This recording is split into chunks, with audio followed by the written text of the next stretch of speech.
우리가 속담과 같이 하는 말 중에 개구리 올챙이적 시절을 기억하지 못한다라고 이야기를 합니다. 에베소서 2장 말씀을 보게 되면 우리에게 이전에 너희가 올챙이적 시절이 있었다라는 것을 우리에게 언급합니다. 우리가 1절 말씀에서는 그는 허물과 죄로 죽었던 너희를 살리셨도다라고 말씀하시죠. 그렇죠. 우리는 이전에 에베소 교인들에게 너희는 어떠한 사람들이었었냐면 허물과 죄로 죽어 있는 자들. 그래서 세상의 풍조를 따르고 공중의 권세 잡은 자를 따르고 또한 육체의 욕심을 따라 지냈던 자들이었으나 그러나 이제는 긍휼에 풍성하신 하나님께서 그 큰 사랑으로 너에게 이 구원을 허락하여 주시지 않았느냐라고 우리에게 앞에서 말씀하였습니다. 근데 오늘 말씀도 비슷하게 시작을 합니다. 이 에베소 교인들에게 너희가 어떠한 자인가를 생각해보라 라고 말씀합니다. 우리 11절 말씀 보게 되면 그러므로 한번 생각해보라. 너희는 어떠한 자였었는가? 너희는 그때에 우리 2장 2절 말씀에서는 그때에 너희는 세상의 풍조를 따르고 그 공중의 권세 잡은 자를 따르고 하였었는데 너희는 그때에 육체로는 이방인이었고 또한 할례받은 자, 유대인들에게 향하여 유대인들은 그들을 무엇이라고 불렀었냐면 할례받지 않은 무리라고 불렀습니다. 할례받지 않은 무리라고 부르는 것은 유대인들에게 굉장히 소외당하는 것이죠. 무시당하는 것입니다. 한마디로 다 쉽게 얘기하면 우리 다윗과 골리앗에서 할례받지 않은 자는 누구입니까? 골리앗입니다. 유대인들이 보기에 우리는 어떠한 자와 같이 보였다는 겁니까? 할례받지 않은 골리앗과 같이 사실 보였다는 겁니다. 제가 너무나 극단적으로 이렇게 설명을 드릴지 모르지만 그때의 너희는 어떠한 자였냐라는 것이죠. 유대인들에게는 이방인으로 육체로는 이방인으로 할례받지 않은 그러한 자라고 불리고 또한 그때의 너희는 그리스도 밖에 있었고 하나님도 알지 못하고 그리스도도 알지 못하고 복음에 대하여 알지도 못하고 또한 이스라엘 나라 밖의 사람 너희는 이스라엘 사람이 아니야. 오늘날에도 이스라엘 가게 되면 참 이게 여러 가지로 무시를 당하는 그러한 부분들이 때때로 있습니다. 제가 설교하면서 몇 번 말씀드렸지만 동전을 거실러 줄 때에도 이방인인 저한테 이렇게 손 닿는 게 싫어갖고 동전 이렇게 딱 줄 때에도 탁 옆에다 던져버려갖고 저한테 이렇게 주워가게 하는 그러한 경우들이 있습니다. 이스라엘 나라 밖의 사람이에요. 그 나라 밖에 갔다 오게 되면 이스라엘 백성들 막 옷을 털고 먼지를 털었던 성경에서 그렇게 말씀하지 않습니까? 그러한 자들이었습니다. 약속의 언약들에 대하여서는 구약에 나와 있는 여러 약속의 언약들에 대하여서는 외인이었습니다. 세상에서는 소망이었고 하나님이 없는 자였습니다. 너희는 이런 자였다. 우리도 그런 자였습니다. 그런데 이제 우리는 어떻게 됐을까요? 우리 13절 말씀 보게 되면 무슨 단어로 시작하고 있습니까? 이제는 이라는 그러한 단어로 시작하고 있습니다. 참 이제는 이라는 단어가 참 은혜로운 단어입니다. 우리 로마서 우리 3장 21절 말씀에도 이제는 이라고 하는데 오늘 이 에베소서 2장 13절도 동일합니다. 여기 한 단어가 생략이 되어져 있어요. 우리 성경에서는 그 번역이 되어져 있지 않습니다. 어떤 단어가 생략이 되어 있을까요? 그러나입니다. 그러나. 로마서 말씀하고 동일합니다. 그러나 이제는 너희는 그때에는 이방인이요 할례받지 않은 자 무할례자요 그리스도 밖에 있는 자요 이스라엘 나라 밖의 사람이요 약속의 언약들에 대해서는 외인이요 세상에서는 소망이 없고 하나님도 없는 자이었으나 그러나 이제는 어떠한 자가 되었습니까? 너희가 그리스도 예수 안에서 그리스도의 피로 가까워졌느니라.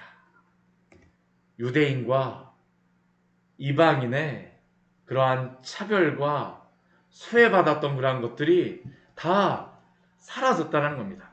무엇으로요? 그리스도의 피로. 그리스도의 피로. 우리 로마서 1장서부터 우리 3장까지의 그 말씀을 보게 되면 이 우리에게 말씀하고 있는 그 말씀이 무엇입니까? 모든 사람이 다 죄인이라는 겁니다. 유대인들은 이방인만 죄인이라고 생각하였을지 모르지만 그러나 하나님의 그 앞에서는 이방인들뿐만 아니라 유대인도 역시 죄인이었습니다. 다 죄인입니다. 누구도 이 하나님의 진노 앞에서 벗어날 수가 없습니다. 그러나 이제는 너희가 그리스도 예수 안에서 그리스도의 피로 그 죄가 속량함을 받음으로 말미암아 가까워졌느니라 우리에게 말씀하신 줄 믿으시기 바랍니다. 이게 바로 복음이죠. 이게 바로 복음입니다. 그러나 이제는 이 뒤에 우리 14절에서부터 18절까지의 말씀을 보게 되면 두 가지의 소외에 대해서 우리에게 말씀합니다. 첫 번째는 어떠한 소외에 대해서 이야기하냐면 그 유대인과 이방인들이 유대인에 대하여서 소외를 받는 그러한 모습을, 차별을 받는 것을 보여줍니다. 우리 14절 말씀 보게 되면 중간에 막힌 담이 있습니다. 이 중간에 막힌 담은 무엇을 의미하냐 하면 우리는 이 중간에 막힌 담을 딱 보게 되면 무엇인가 언뜻 떠오르지 않지만 유대인들에게는, 이 시대 유대인들에게는 떠오르는 한 가지의 모습이 있습니다. 그게 뭐냐 하면 이 이스라엘 성전을 가게 되면 그 뜰이 있습니다. 몇 개의 뜰이 있어요. 가장 처음에 이스라엘 예루살렘의 성전을 가게 되면 첫 번째 만나는 뜰이 이방인의 뜰입니다. 그리고 이방인의 뜰에서 또 안쪽으로 들어가게 되면 여인들의 뜰이 있고요. 여인들의 뜰에서 조금만 안쪽에 가게 되면 이스라엘 그 백성들의 유대인의 뜰이 있습니다. 그리고 그 안에서 또 들어가게 되면 무엇이냐면 제사장과 레위인들만이 들어갈 수 있는 그러한 뜰이 있습니다. 그런데 여기에서 가장 그 높은 담이 있고 가장 들어갈 수 없는 곳이 어디냐면 바로 이방인의 뜰과 여인들의 뜰 사이에 있는 그 높은 담입니다. 그 안에 들어갈 수도 없고 그 안에 쳐다볼 수도 없습니다. 그 담 안에는 하나하나의 그런 표지판이 세워져 있었다. 그 표지가 쓰여져 있었다고 합니다. 이방인이 만약 이 담을 넘어서 이 안에 들어오게 되면 죽음을 당할 것입니다. 중간에 막힌 담으로 이방인들은 결코 이 성전 안에 들어갈 수가 없었습니다. 그러나 우리에게 복음이 무엇입니까? 예수 그리스도가 화평이 되어주심으로 말미암아 자기의 육체로 중간에 막힌 담을 허시고 원수된 것, 서로 미워하였던 그 중간에 막힌 담을 자기의 육체로 허셨습니다. 법정으로 된 계명의 율법을 폐하셨습니다. 더 이상 이 율법에 나와 있는, 구약에 나와 있는 그 율법의 의식법을 지켜서 우리가 하나님 앞에 나아가지를 않습니다. 이 새벽에 우리가 하나님 앞에 예배 드린다 해서 비둘기 가져오거나 우리가 양을 가져오거나 염소를 가져오거나 하지 않습니다. 더 이상 아침이 되었다 해서 제사장들이 이 상번제, 아침에 이 번제를 잡기 위해서 바쁘지 않습니다. 왜요? 그리스도가 바로 자신의 육체로 이 중간에 막힌 담을 허심으로 말미암아 율법의 계명을 폐하셨기 때문입니다. 이 말씀은 놀라운 말씀이죠. 우리는 이 시대 가운데 많은 소외를, 많은 차별을 폐하기 위하여서 이것도 해야 된다, 저것도 해야 된다라고 말을 합니다. 오늘날 정치적으로 얼마나 사람들 사이에 다툼이 있습니까?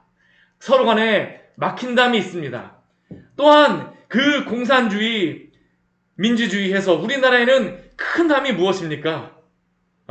바로 이 38선, 이 중간에 있는 그 철책을 누구도 건너갈 수가 없습니다. 이 공산주의와 민주주의의 그러한 모습이죠. 또한 그것뿐입니까? 이 시대에 남자와 여자로 서로 사랑해야 되는데도 미워하는 그러한 그 중간에 막힌 담이 있습니다. 우리는 이것을 한편의 어떠한 방법으로 허물어야 된다고 합니다. 그러나 결코 세상의 방법으로는 허물어질 수가 없습니다. 무엇으로만이 가능할까요? 주 예수 그리스도의 복음만이 이 모든 것들을 허물 수 있는 줄 믿습니다. 사람들의 그 미움과 증오, 죄로부터 나오는 이 모든 그러한 것들, 부산물들은 오직 예수 그리스도의 복음밖에 용서할 수 없고 허물어질 수 있는 방법은 이 복음밖에 없습니다. 그는 우리의 화평이신지라. 그런데 이 소외와 이 담은 사람과 사람 사이에만 있는 게 아니었습니다. 예루살렘 성전에 가보게 되면 가장 큰 넘어갈 수 없는 것이 있었습니다. 큰 벽이 있었어요. 그게 무엇일까요? 벽은 아니지만 휘장이었습니다. 우리가 예루살렘 성전에 들어가게 되면 그 장막으로 만들어진 그러한 성전에 들어가게 되면 그 성소 안에 외성소와 지성소로 나누어져 있죠. 외성소와 지성소로 나누어져 있을 때 이 성소가 무엇으로 나눠집니까? 하나의 휘장으로 막혀 있습니다. 이것은 사람과 하나님 사이에 그러한 큰 벽이 있다는 것을 우리에게 말씀하여 줍니다. 이 벽이 어느 정도일까요? 인간의 방법으로는 아무리 해도 건널 수 없는 그러한 것입니다. 죄의 그러한 담이죠. 우리가 수영을 잘하게 되면 한 100m, 200m 정도는 수영을 해서 건너갈 수 있습니다. 저도 한 3, 40m 정도는 갈 수 있을 것 같습니다. 그러나 우리 인간이 아무리 수영을 잘한다고 해서 올림픽에서 금메달을 땄다고 해서 한국에서 미국까지 태평양을 건너서 갈 수 있는 사람이 있을까요? 아무도 없습니다. 바로 이 죄의 담은 바로 이러한 것입니다. 이 지성소를 누구도 건너갈 수가 없었어요. 1년에 한 번 대제사장이 그 대속죄일 피를 가지고 들어갔었지만 그때에도 그 연기를 뿌옇게 하게 해갖고 하나님의 임재가 있는 그 언약궤 앞에 겨우 갑니다. 그들의 죄를 해결하기 위하여서. 그러나 염소와 송아지의 피로는 죄가 해결될 수 없음을 성경은 우리에게 말씀합니다. 오직 무엇으로만 이 하나님과 우리의 이 소외, 이 죄의 담이 해결될 수가 있습니까? 우리 주 예수 그리스도의 그 피, 우리 주 예수 그리스도의 그 십자가만이 우리를 구원할 수 있는 줄 믿습니다. 그래서 오늘 2장 16절 말씀은 우리에게 이렇게 말씀하죠. 또 십자가로 이 둘을 한 몸으로 하나님과 화목하게 하려 하심이라. 결국 그러니까 에베소서 말씀은 하나님과 우리 사이에 있는 이 죄의 담도, 또한 사람과 사람 사이에 있는 그 모든 미움과 죄의 담도 오직 예수 그리스도의 십자가만으로 허물어지며 화평하게 되어질 수 있음을, 화목하게 되어질 수 있음을 우리에게 말씀하며 약속합니다. 그래서 우리 모든 사람들은 하나님께 어떻게 갑니까? 우리 17절 말씀을 한번 17절과 우리 18절 말씀 보게 되면 이게 참 은혜롭습니다. 한번 이 그림을 한번 잘 상상해 보십시오. 먼 데에 있는 너희, 이방인들입니다. 먼 데에 있는 너희에게 평안을 전하시고 가까운 데에 있는 자들, 유대인들입니다. 이들에게도 그리스도가 평안을 전하심으로 말미암아 이는 그로 말미암아 그리스도로 말미암아 우리 둘이 유대인과 이방인 다 누구 안에서요? 한 성령 안에서 누구에게? 아버지께 나아감을 얻게 하려 하심이라. 우리 주 예수 그리스도를 통하여서 삼위일체 하나님께서 이 모든 구원의 그러한 놀라운 경륜들을 행하심으로 말미암아 한 성령 안에서 우리가 하나님 앞에 나아갈 수 있습니다. 여기에는 어떠한 차별이요 어떠한 소외도 없습니다.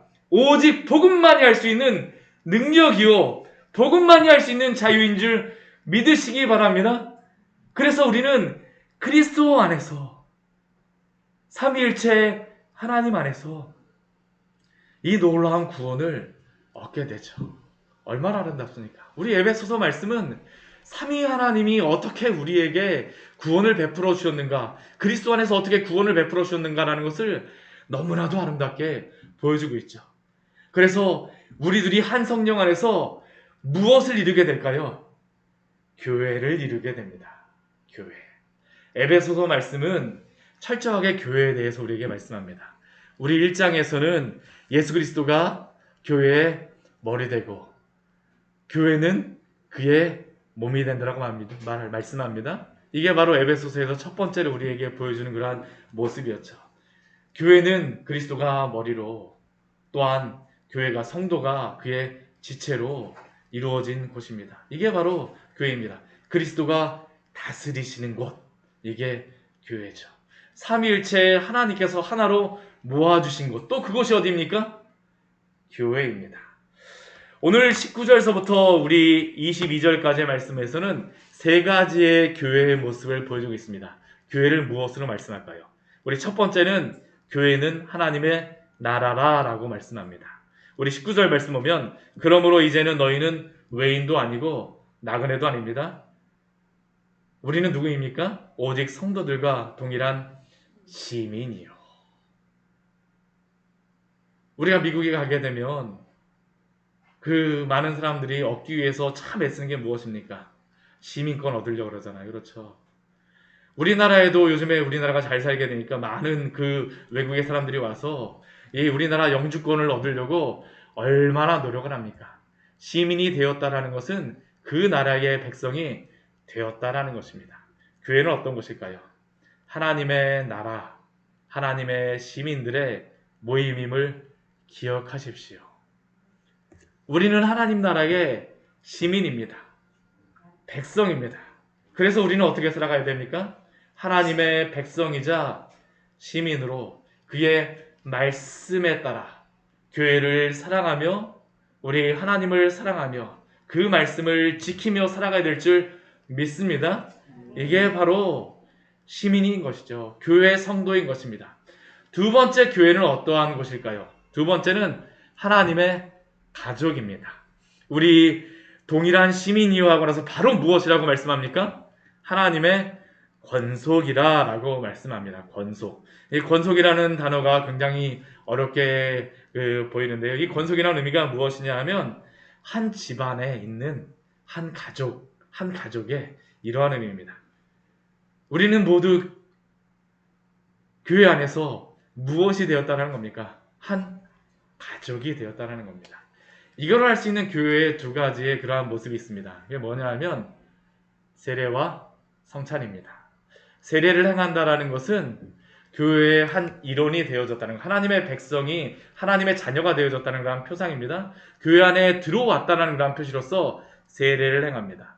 그러면 세례를 행하고 나서 하나님의 한 백성, 교회의 한 일원이 되었기 때문에 그 다음에 무엇을 할 수 있는 자격과 권리가 있을까요? 성찬을 할 수 있는 자격과 권리가 있습니다. 그리스도의 살과 피를 먹을 수 있는 그 자격. 식구가 어떠한 의미입니까? 한 식탁 안에서 함께 먹는다라는 것이죠. 하나님의 권속이라. 우리는 그리스도 안에서 한 가족이 되어진 줄 믿습니다. 그렇게 교회는 어떻게 됩니까? 사랑해야 됩니다. 아껴줘야 되죠. 교회가 바로 이러한 곳이다라는 것을 사도 바울을 통해서 하나님께서는 우리에게 말씀하여 주십니다. 세 번째로 교회는 어떠한 곳일까요? 주님의 성전이라고 말씀합니다. 그렇다고 이 건물을 이야기하는 것은 아닙니다. 우리 20절부터 22절까지의 말씀을 보게 되면 주의 성전이 되어졌던 한 건물이 되어졌다는 것을 우리에게 이렇게 말씀하죠. 너희는 사도들과 선지자들의 터 위에 세우심을 입은 자라. 사도들과 선지자는 무엇을 이야기했습니까? 신약 성경과 구약 성경을 의미합니다. 특히 신약 성경을 의미하는 것입니다. 이 사도들과 선지자의 터 위에 말씀 위에 세워진 그러한 곳, 이것이 어디입니까? 교회입니다. 교회는 결코 말씀을 떠나서는 교회가 세워질 수가 없습니다. 교회는 말씀 위에 세워진 곳이 바로 교회입니다. 사도들과 선지자들의 터 위에 있는 곳. 근데 말씀은 누구를 지칭할까요? 누구를 지시할까요? 바로 예수 그리스도를 지시하죠. 누가복음 말씀을 보게 되면 선지자들과 사도들이 바로 나에 대하여서 말한 것이다 라고 예수님이 말씀하십니다. 또한 고린도전서 말씀해 보게 되면 우리에게 또 무엇이라고 말씀하냐면 예수 그리스도가 바로 교회의 터라라고 말씀합니다. 결국 사도들과 선지자들의 터 위에, 그리스도의 터 위에 세워진 곳이 바로 교회입니다. 그리고 그리스도는 그 성전 가운데에서, 그 터 위에서 무엇이 되어주실까요? 모퉁이 돌이 되어집니다. 모퉁이 돌이 무엇이냐 하면 우리 건물을 짓다 보면 딱 이렇게 꺾여지는 그 곳, 여기 꺾여지는 곳에 있는 돌이 바로 모퉁이 돌입니다. 이렇게 딱 맞물릴 때 여기 있는 돌이 바로 모퉁이 돌입니다. 예수 그리스도가 모퉁이 돌이 되심으로 말미암아 온 성전이 지어져 가죠. 그리고 그 가운데 어떤 일들이 벌어집니까? 21절 말씀을 보게 되면 그 안에서 건물마다 서로 연결되고 주 안에서 성전이 되어가고. 22절 말씀 우리 같이 한번 읽겠습니다. 너희도 성령 안에서 하나님의 거하실 처소가 되기 위하여 그리스도 예수 안에서 함께 지어져 가느니라. 우리는 그리스도와 다 연결이 되어져 있습니다. 연결 안 되어 있는 것 같다고요? 그럼 성경을 부인하시는 것입니다. 말씀을 부인하는 것이에요. 우리는 그리스도와 다 연결되어서 하나님의 한 성전이 되어져 가고 있습니다. 그리스도 예수 안에서 함께 지어져 가고 있습니다. 근데 여기에 보게 되면 이미 지어졌다라고 우리에게 말씀하지 않습니다. 이미 성전이 되었다라고 말씀하지 않습니다. 지금 어떻게 됩니까? 지어져 가고 있는 것입니다. 쉽게 얘기하면 이것이 무엇이냐 하면 교회는 아직도 건축 중이라는 겁니다. 성도는 아직도 건축 중입니다. 교회 안에서 때때로 많은 성도님들 보시면서 내가 생각했을 때 저분은 이 정도는 해주셔야 되는데 이러한 분인 줄 알았었는데 이제 보니까 그 정도가 아니네. 실망하고 낙심하지 마십시오. 왜요? 우리 모든 성도들은 아직도 그리스도 안에서 지어져 가고 있는 중입니다. 아직도 건축 중입니다. 우리 딱 건설 현장 가게 되면 건설 인부들이 무엇을 쓰고 있습니까? 안전모 쓰고 있습니다. 안전, 건설 중. 그렇기에 우리는 서로가 서로를 용납하며 용서해야 될 줄 믿습니다. 이게 바로 교회입니다. 한 가족이요, 한 나라요, 한 성전으로 만드셨사오니 주 안에서 주의 교회를 아름답게 세우게 하여 주시옵소서. 주 앞에서 오늘 이 새벽에도 함께 기도하길 원합니다. 같이 기도하시겠습니다. 하나님 아버지, 오늘 우리 에베소서 말씀을 통하여